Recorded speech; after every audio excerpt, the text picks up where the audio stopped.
You are listening to the Majestic Minds podcast.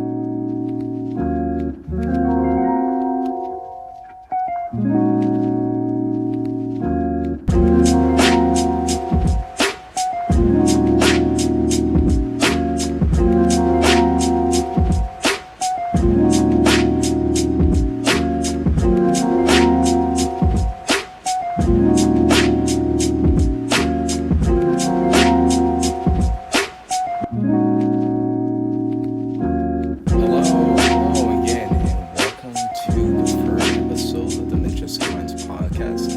I'm your host, Morgan.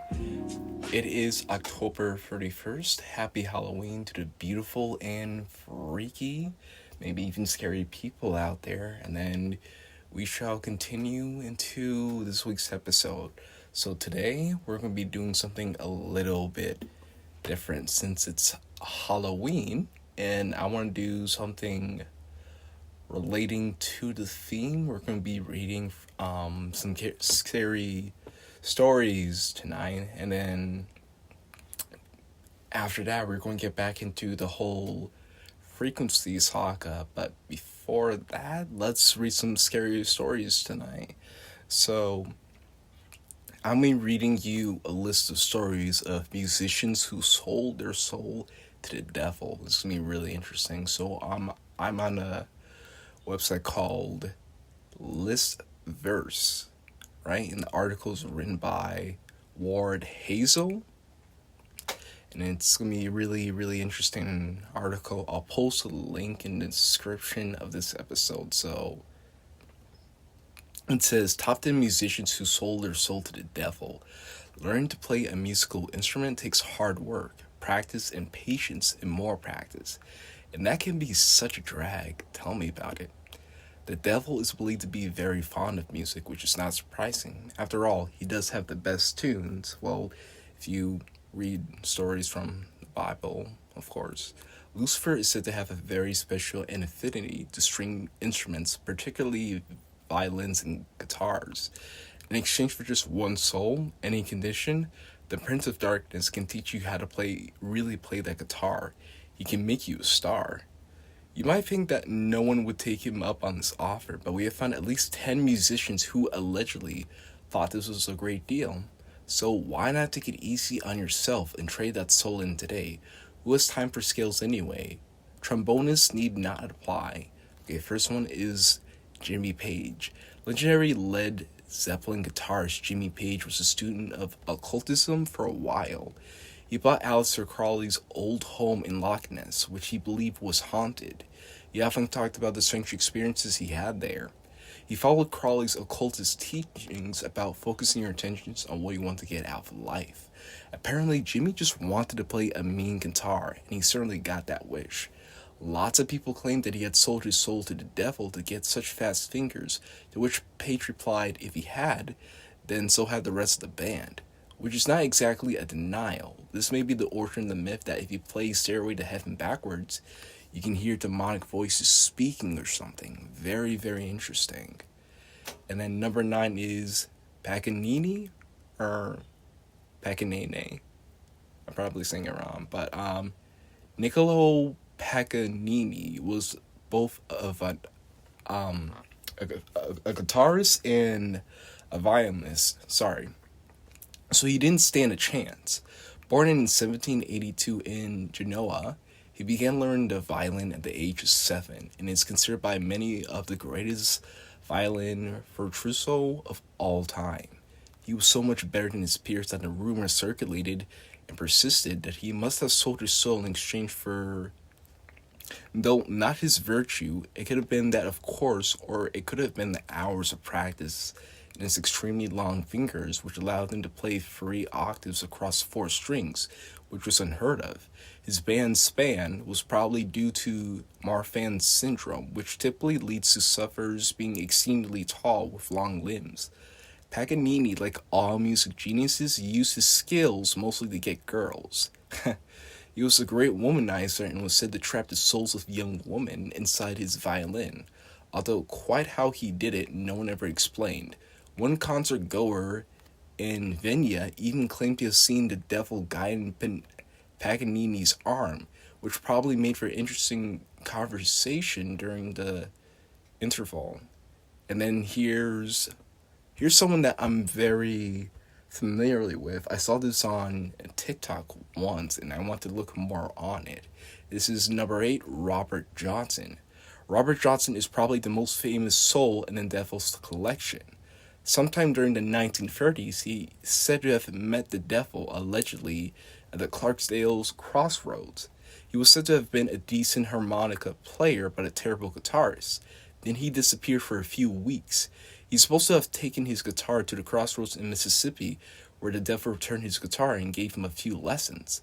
When he returned, his terrible guitar technique was now described as formidable and masterful. When Robert Johnson died in 1938 at the age of 27, the rumor became a fact, and Johnson is known officially as the Devil's Blue Man. Very, very creepy stuff. This is very interesting because when I heard the one from the TikTok video, it said he appeared at his final performance and he was never heard from again. So I wonder which one is more true. It says this article was fact-checked by Jimmy Frater, which I personally think is full of crap, because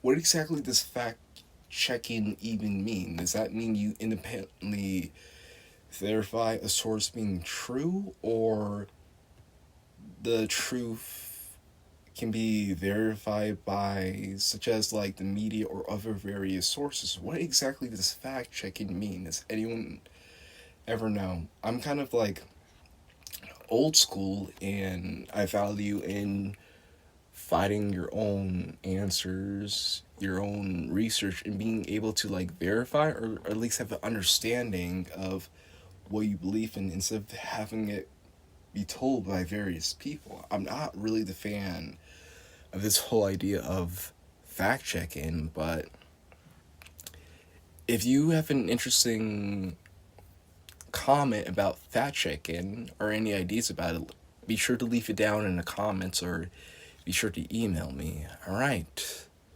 And then I could probably do a few more.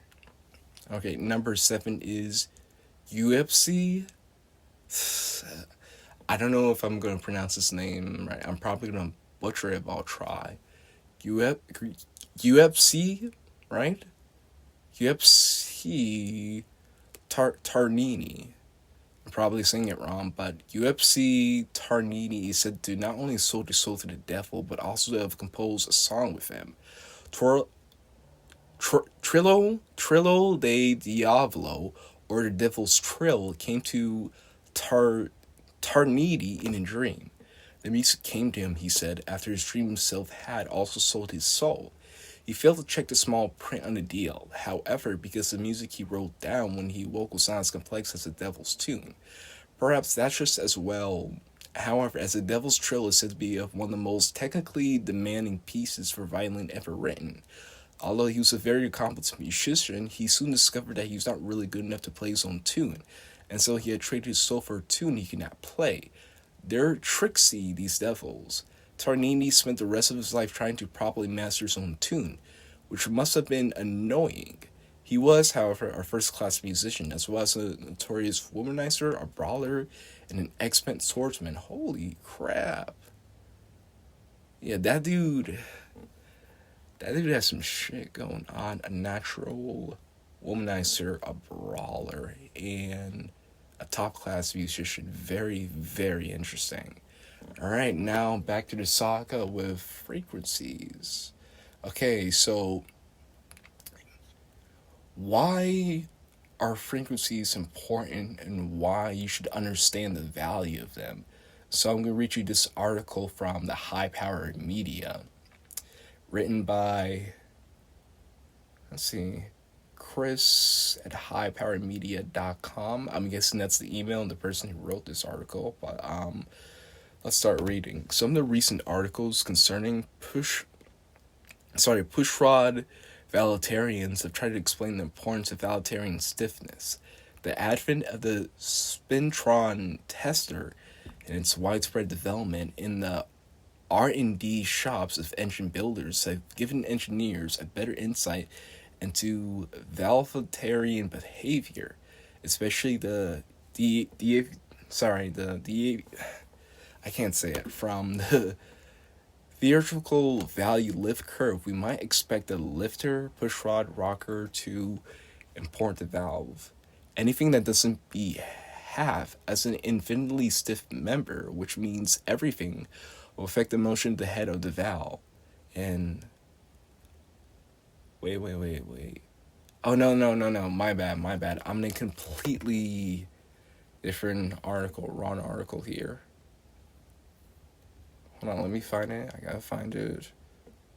I'm really tired right now, so forgive me for butchering any words or not being up to speed. It's really late right now. I had to make about like 3 or total of 4 trips today, back and forth, just getting groceries and dropping people off to grandma's, to a point where I had to get out of the car, get the kids from grandma's, and then drive back home. Very, very exhausting.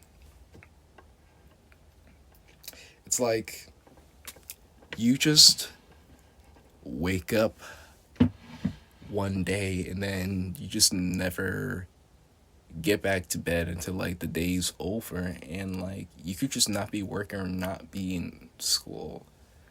Like it's crazy to just think about how busy and how many things people have going on these days. It is crazy, man. All I can say is please, in any circumstance, value your time, your well-being, your health, but most importantly, your sleeping schedule. You cannot play around with that. But let's get on to another article, and this article is from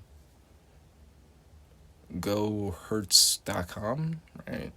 And it says why we use 50 hertz, 60 hertz, or 400 hertz frequency. Why the frequency of power supplies in European and Asian countries is 50 hertz, while American countries use 60 hertz power supplies. What is the basic of the standard? What are the advantages and disadvantages of 50 hertz and 60 hertz power supply? In addition, why the airport and aircraft use 400 hertz frequency? In fact, there's no difference between 50 hertz and 60 hertz. Only the generator speed has slightly difference. Choose 50 hertz or 660 hertz. It's almost the same in a country except Japan. Japan has both 50 and 60 hertz power supplies.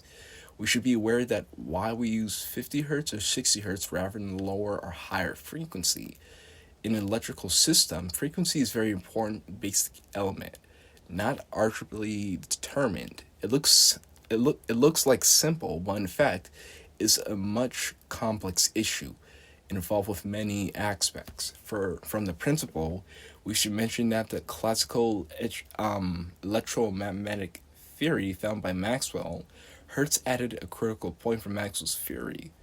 Faraday's law of electromagnetic induction in the world's first electromagnetic induction generator, the British engineer Ward King made the electromotor first. The French Pixie made generator. Simons found the generator principle to invent the power generation machine, which is the first case in practical application. Since then, it was found and summed up in the theory that the cyclical changes the direction of the current is called alternating current. The time of the current in one cyclical change called the cycle. The cycle times of the current changes in 1 second called frequency. The unit is hertz. In order to commemorate the contribution of German physicist Heinrich Rudolf Hertz, the frequency of alternating current is 50 to 60 hertz. The current direction changes 50 to 60 cycles, 100 to 120 times per second. The cycle motor is made according to the basic principle of the rotating coil in the magnetic field. If connect 2 copper slip rings respectively to the ends of the motor coil and 2 brushes connect with the slip rings, it becomes an alternator principle. Generator is a device to achieve the conversion from mechanical energy to electrical energy. Frequency value is related to the structure and materials of generator, motor, and transformer. Very, very interesting.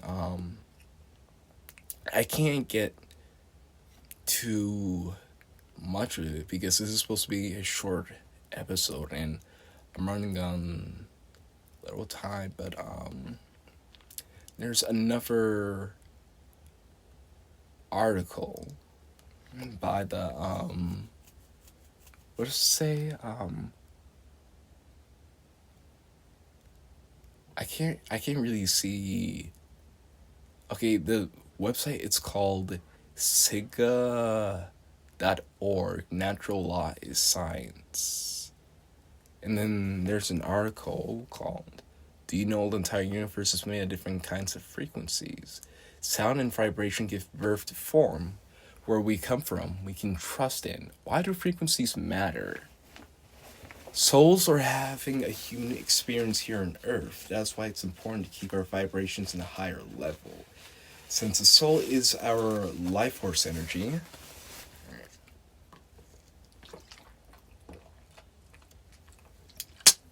we need to be mindful how this energy is experienced in the physical world. Everything owes its existence solely and completely to sound and frequency. Sound is the factor which holds the frequency together. It is the basis of form and shape. Every living and non-living creature on this planet vibrates at its own special frequency. This is also true for us human beings. We are not separated from nature, even when in denial of that truth. Denying something does not mean it is not there. Why do frequencies matter? The cells within our bodies vibrate at different frequencies in doing so. We create our own special song, and it's important to stay anchored and firm with our own personal energy field. Without grounding our own vibration, we are likely open to resonate with external frequencies. This can be good or bad. It all depends on our special song and the frequency we send out and resonate with, thus creating an experience. Living in a world of frequencies and vibration. Our thoughts are vibrations too, so why do frequencies matter? We can change our perception by changing our frequency. What we think will make up our personal world. During a relaxed state, we can access the deep realms of consciousness. This allows the subconscious part of the mind to activate and re-energize disruptive conditions. We consist of energy, and the way we emit this energy is through vibrations. This energy relates to as life force, the life force that connects our consciousness with all atoms and particles in the universe. The soul frequency shows us how to find our inner radiance. May the light and joy shine once again, shine through our eyes, the gateway looking to one's soul. We get energetic wake-up calls when we crave more authenticity, how to feel great again. It is the soul source calling us when we want to release negative patterns. Feel great in our bodies, live a truly healthy and awakened life. It is time to express power through setting our thoughts in motion. Be creative. Let us manifest our God-given talents in this world. It's the practice of raising our personal vibration. Try to hold a state of mind with our intentions and desire. Resonate with the intentions and desires of our source energy, soul. Your own resourcefulness. Our soul is our dance of creativity. Does it feel like freedom and truth even though the work can be hard? Let's question ourselves. Do we find our work to open us up, or is it closing us from ourselves and our passions? Everything is energy. Have to align with a frequency or creativity. Alright, when there's a disconnect between our energy and that we'd like to engage ourselves with, our efforts will fall flat. Our emotions are frequencies that vibrate throughout the core of our being. The frequency of creativity thrives in curiosity. Experimentation, wonder, and play. If we were hitting a wall of being stuck, feel frustrated or overwhelmed, we need to take some time to adjust our emotions. I'd like to give a shout out to Nigel Stanford for his work featured on BitChute. It inspired me to write this article after seeing this video on cymatic frequencies. The video, in my opinion, is a great creative expression about the effects of sound on matter. It shows the natural law of vibration and motion. Think about what we can achieve with our thoughts, line positions, and motion. I hope this blog post was helpful. If you enjoy my work, consider buying me a coffee to keep this work going or spread the love. And that was the end of that. Alright, and for this final article, before we close it out, How Frequencies in Music Affect Us, written by J. Dev on an article called selfgrowth.com. And he says, if you want to find the secrets of the universe, think in terms of energy, frequency, and vibration. Quote Nikola Tesla. Many people argue that Nikola Tesla was ahead of his time in understanding the universe. You can see clearly what others around him could not. Everything is connected through energy. Everything you can touch, see, feel, and taste. Even what we cannot see, yet we know is there. The Earth, our solar system, and every different frequencies, our bodies are made up of energy too. Each organ and each thought we have as energy. We are each our own little universes walking around vibrating on the same dimensional plane. Music is also energy. The sounds from music travel through the air at measurable waves called frequencies that have an effect on us when they travel into our ears, hitting our brain. Waves that are slow affect us differently than waves that are fast. And if you think about it, it makes perfect sense. Do you have a favorite song? When you turn it on, you feel warm inside, want to dance and sing along, instantly improving your mood? What about a song you really hate that you feel like listening to nails on the chalkboard and actually puts you off in a mood? Well, blame the frequency. Some musicians like Bob Marley, John Lennon, and Beethoven tune their music's frequency to a level that resonates with us as a feeling good and common. Some frequencies in music actually disrupt brainwave activity, causing us to feel stressed and disoriented. Across time, in every single culture that has existed on this planet, we all have shared the love and connection of music. It brings people together. It's what we all have in common.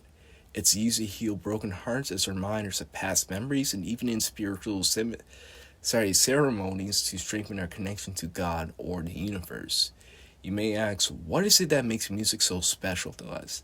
The answer is, it's the vibration of frequencies and how they affect us.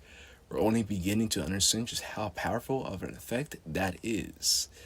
And that is it for the article right now. And that's it for this week's episode. I am Morgan, and I'm the host of this month's podcast. Next month, you'll be joining next month's podcast, if that ever comes up to speed, with one of her hosts, Rain.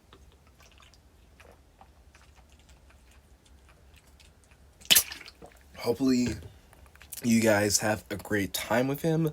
You can learn a lot, and you can probably have more episodes hosted by more of the members in our group. This is Morgan signing off, and see you guys another time.